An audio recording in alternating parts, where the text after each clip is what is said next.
Alright, everybody, Assalamu alaikum rahmatullahi wa barakatuh.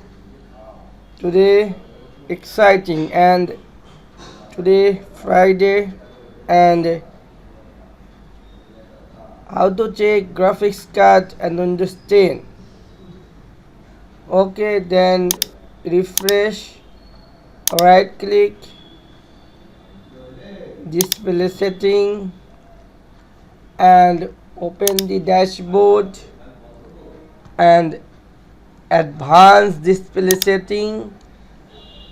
Open the window, advanced display settings, and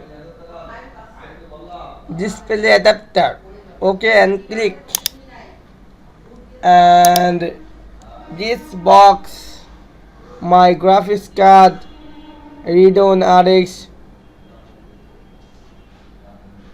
750 RX. Okay guys, so 4 GB graphics card and 4 GB megabyte graphics card, 400 megabyte AMD Radeon graphics card.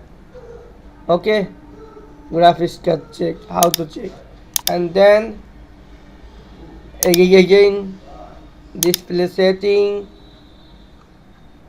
advanced display setting, display, and okay, checking. Okay guys, uh,